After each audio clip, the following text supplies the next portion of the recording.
All right, welcome to the AdaptX podcast, where we have conversations with individuals who are building accessible businesses, advocating for inclusion, or excelling in adaptive sports. Our intention is never to speak on behalf of those with disabilities, but provide a platform to share insights into a more accessible world. Today, we are joined by Tamzin Hall. Tamzin is the founder of the Neurodiversity Academy and committed to empowering individuals to embrace their unique selves. With over 25 years of leadership experience, Tamzin is not only an accomplished author and qualified performance psychology coach, but also a passionate advocate for neurodiversity. As a dyslexic herself, she leads by example, inspiring others to embrace their differences and thrive. Tamzin, thank you for joining me today. Thank you so much for having me. It's a pleasure to be here. So language is ever evolving. Throughout the episode, I might be using person first. For those who aren't familiar with the differentiation, person first being an individual with autism as opposed to an autistic individual, which would be identity first language. Not necessarily taking a stance one way or the other, but just kind of using them interchangeably, and everyone kind of has their unique preferences in terms of how they are identified and communicated with. So as we discuss autism, neurodiversity, I guess that language might pop up. So again, very context dependent, but so the Neurodiversity Academy, maybe we'll start with that. So the goal is to create inclusive workspaces. Could you tell us a little more about the work that you do with those companies? Yes, of course. So, as I navigated through my corporate career, it came very apparent to me that organisations, they kind of wanted to get this right. They wanted to support, they wanted to be inclusive, whether it's a tick box exercise or something deeper. But the how was missing. They didn't know how. Quite a lot of leaders were afraid to even have a conversation. And almost as soon as neurodiversity or dyslexia or autism or ADHD was mentioned, I find a lot of people kind of back off because they're scared to even have a conversation. They don't know how to have that conversation. And so my absolute passion, the reason that I truly believe I'm here in this world, is to help everybody just shine, just thrive, regardless of who they are, what they do, what colour their skin is, where they live, their cultural background, regardless of anything. I truly believe everybody deserves to thrive and be supported and be given an environment where they can really be the best version of themselves, whatever that may be. And I see a lot of support with neurodiversity in our personal lives, but not so much support for business owners, leaders, individuals who are interacting with people with neurodiversity to really help them to understand, how do I manage, how do I lead, how do I support this individual to have an environment, to be supported, to be understood. So I created the Neurodiversity Academy, and I do so many different modalities within that, from training leaders, training business owners, that awareness on the different neurodiversities that come up. Also coaching, co-coaching, bringing leaders and the neurodivergent individual into a room together and help them to understand each other.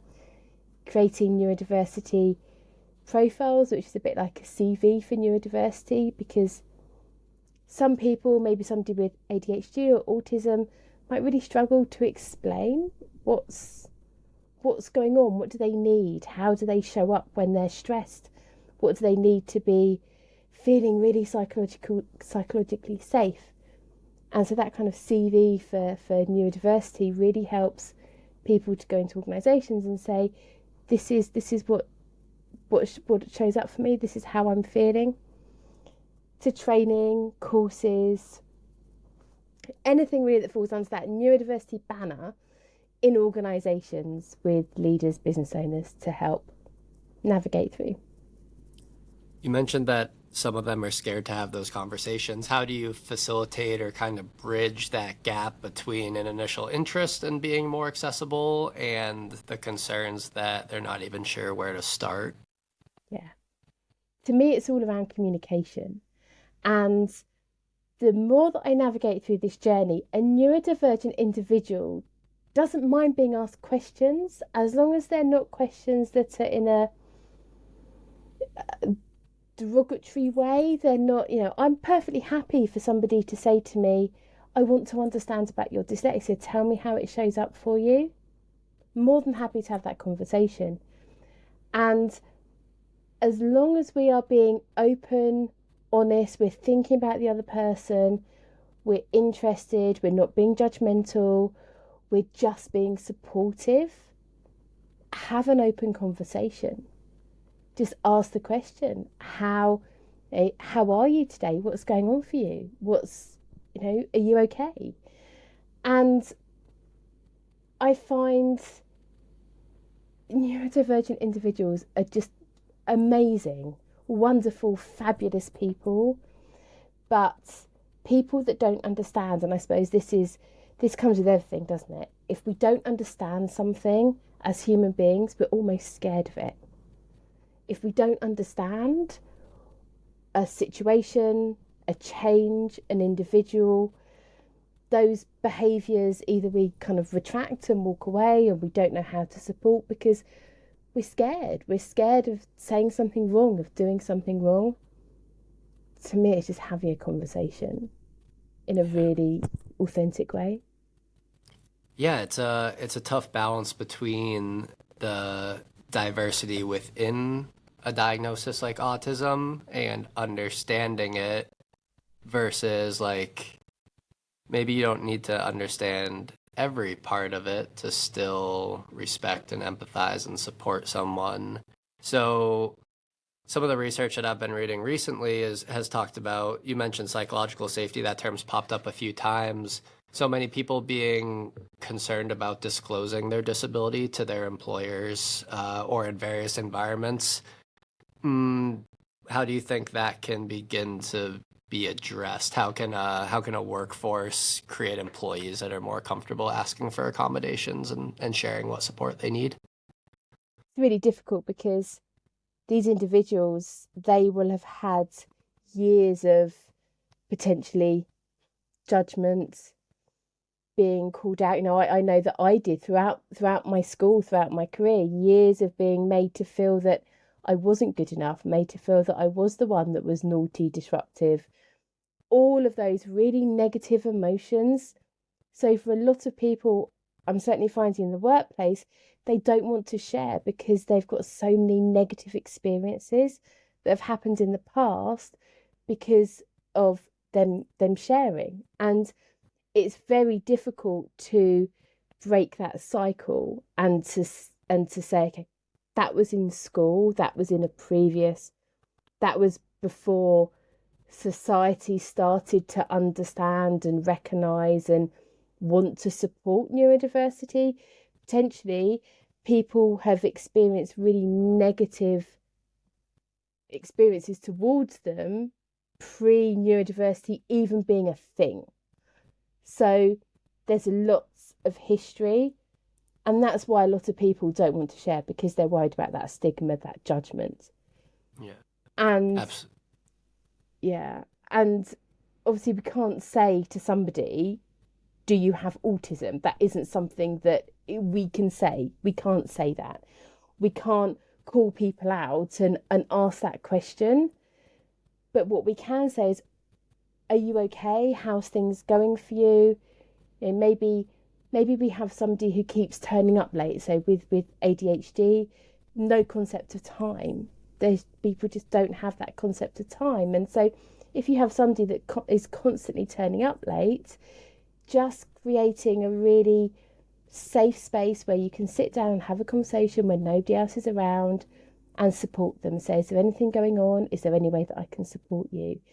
And they might not say anything the first time, the second time, the third time, but if you create that environment where they do feel psychologically safe, they do feel they can say anything to you and they won't be judged, and that anything's okay, that's a really good way to say, I'm here to support you. There might be a little bit of a push and pull between like businesses wanting to be more inclusive and accessible, but at the same time being very metric driven, profit driven, So, what is the value proposition of inclusion and an inclusive workforce that you share with these executives that are kind of the key stakeholders in making these decisions? So, when we have a individual who is feeling not feeling psychologically safe, feeling in a stress state, a freeze, a flight, freeze, fight, flight, freeze state, they're not going to be giving their best. They're going to be turning up to work stressed, anxious, worried that they're not getting things right, worried that the spotlight's on them. And they're not going to be performing at their best because they don't feel at their best. And when we support and create an environment that really suits the individual, because everybody's different. Every single person on this planet is different. We all need different things. And when an organisation really provides an environment that the individual can thrive, that starts with the individual understanding what they need. So a lot of work has to be done prior to that. But when the individual understands what they need and the business understands and the business supports, okay, there might be times when we can't give everything. It may be that we have say a gym that's open from 6 o'clock in the morning till 6 o'clock in the evening, and that's their opening hours. That's when their clientele are going to want to be and interact, and staff have to be there. But we have a neurodivergent individual that says, well, actually, I can't get there till 12, so I can't do my 8-hour day. Obviously, then there's a bit of, well, how can I accommodate when my opening hours are this? So there has to be a bit of give and take. Of course, there has to be. But ultimately, if we can have that conversation and be very transparent, be very open, openness and transparency and communication, understand what the individual needs, understand what the business needs, but when we can really support these individuals, help them to thrive, understand them, notice them, value them, give them all the tools and techniques and strategies that they need to navigate through, they will be high performing. They will be top of their game, firing on all cylinders, thriving, happy. Every single business owner wants a team who is thriving, happy, and high performing. Absolutely, yeah. On the topic of high performing, have you noticed any specific skill sets within individuals who have neurodiversity, or even in your experience having dyslexia? Are there any specific unique characteristics that you think are an advantage for you in a work setting? So many. Creativity, innovation, thinking outside the box. You have some individuals who are absolutely fabulous at putting all the pieces together, being very detailed, really wanting to follow a structure, creating the most amazing structures. And then you have some people who can't stand structures, but can really adapt and think outside the box. Everybody has so much to bring. And I find as I navigate through on this journey, it seems to me that society, humans, people around us, the internet is always looking at the negatives. These are the challenges of autism, these are the challenges of ADHD, these are the challenges of dyslexia. What about if we looked at the strengths and said, oh my gosh, these individuals are so fabulous, they can create the most amazing things, they can be so focused, so determined, so creative.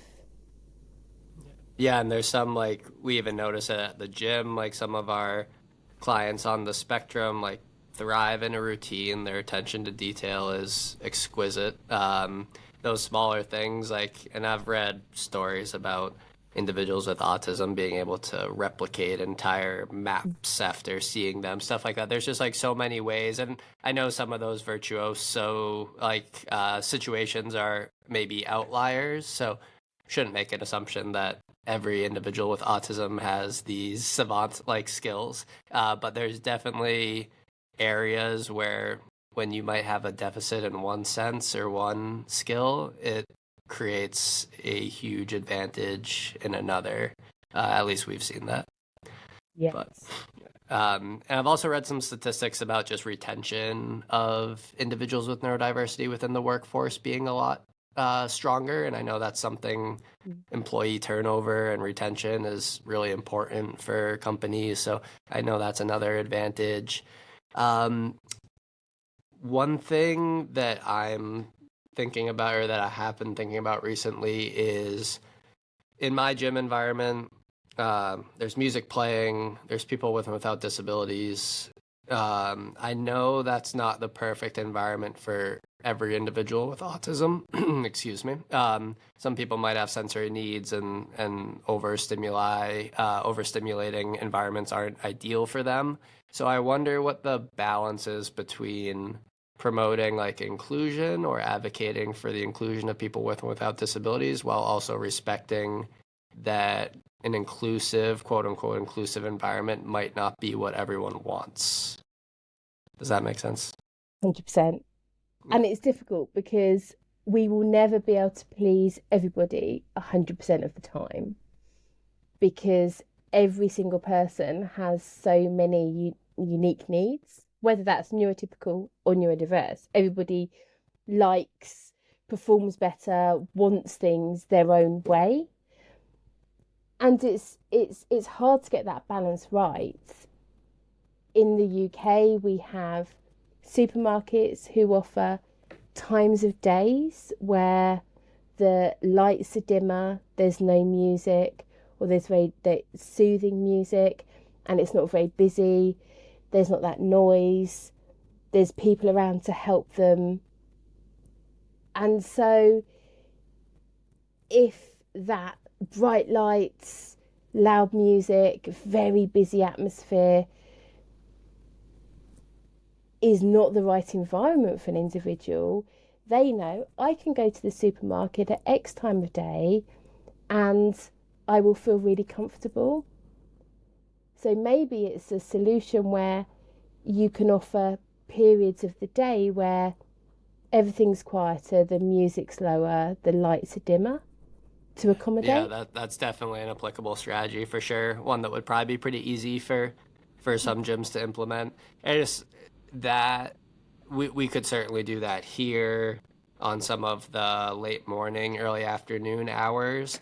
It would be tough, but that time might not be the most convenient time for a working individual with autism. So yeah, but making some adjustments to the environment, offering those accommodations at various times is definitely something that gyms could probably pretty easily implement for sure.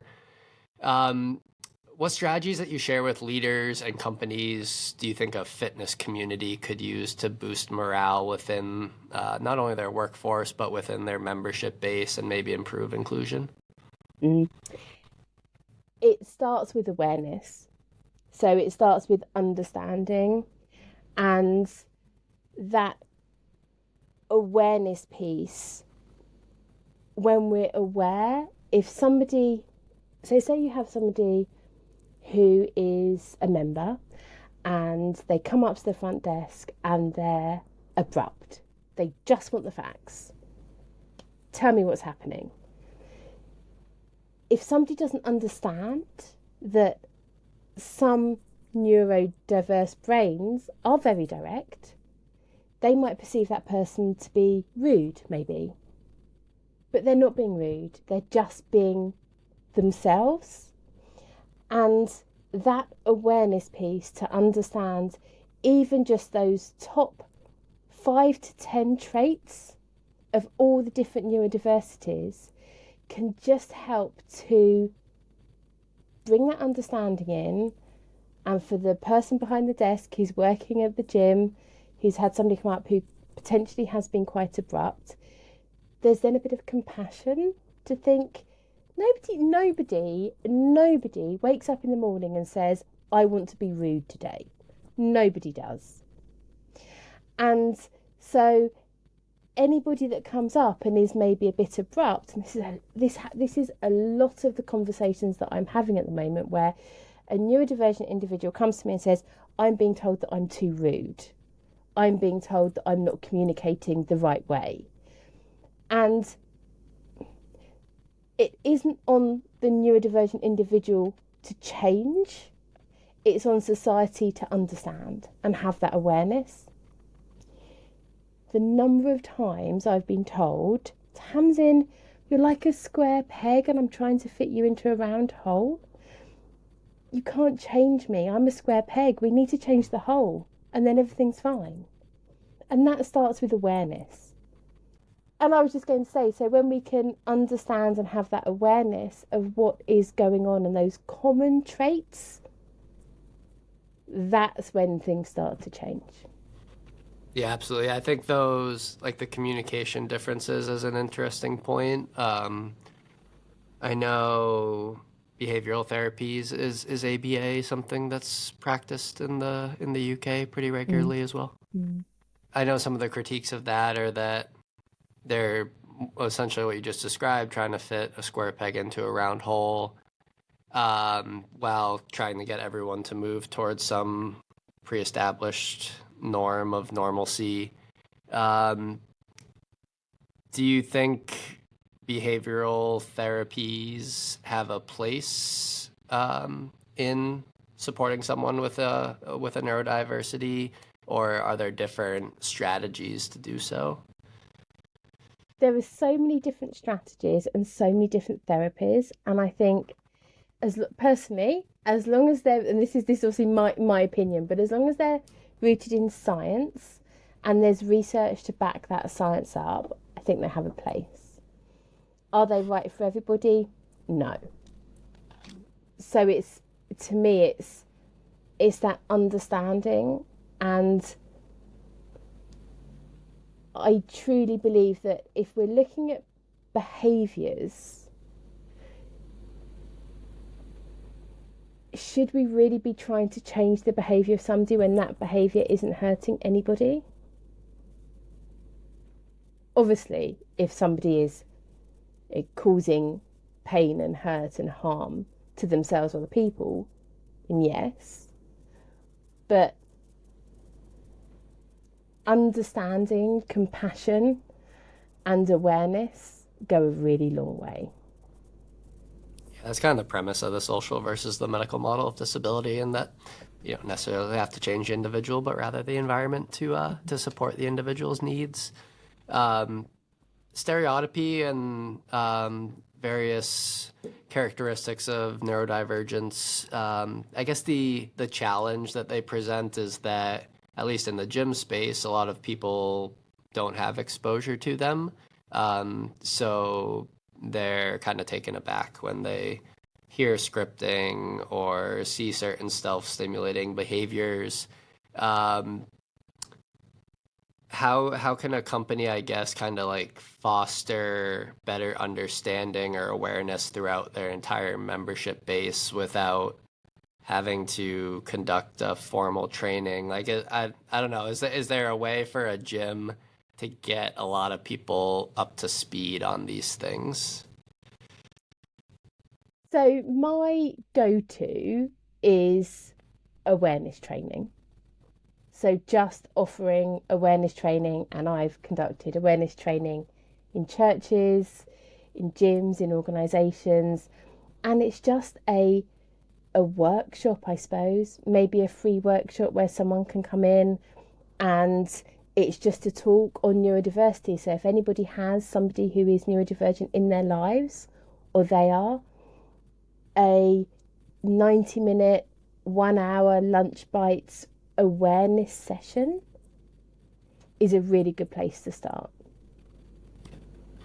Yeah, I think we've to a degree normalized it a bit in our space, to the point where it's just kind of through osmosis almost. Like some of our quote unquote neurotypical high school clients or whatever who don't have any exposure to disability see an individual exhibiting behaviors that they haven't seen before, and it's just like, all right, they're also working out. We kind of have this shared interest. They're not really that much different. It's not really interrupting me in any way.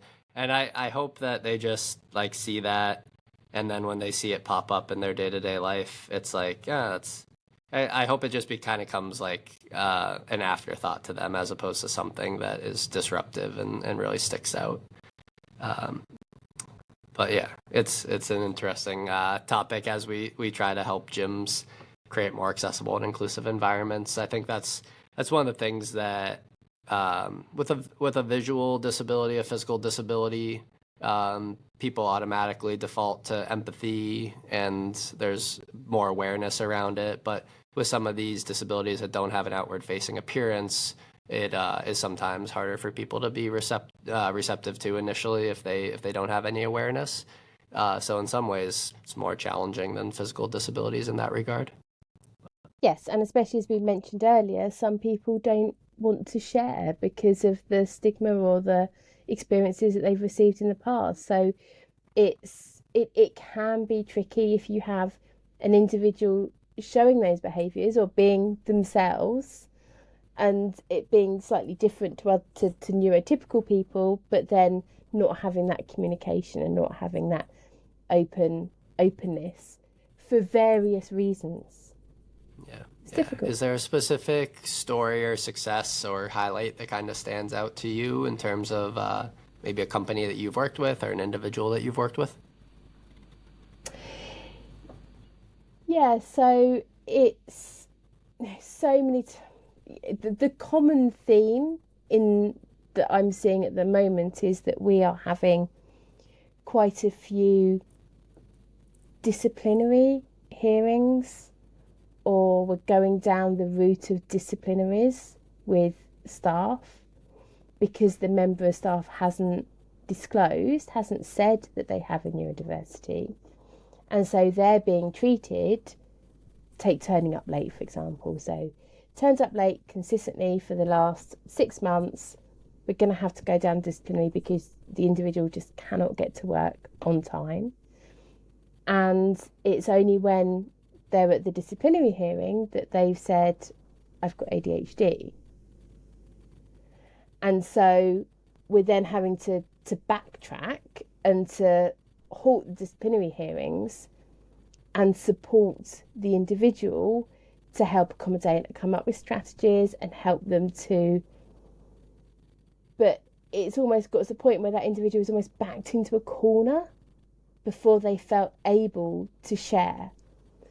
And as it turns out, the individual didn't feel like they were able to share because of everything they've experienced in their life. It was nothing to do with the line manager. It was nothing to do with the organisation. They're actually a very inclusive organisation.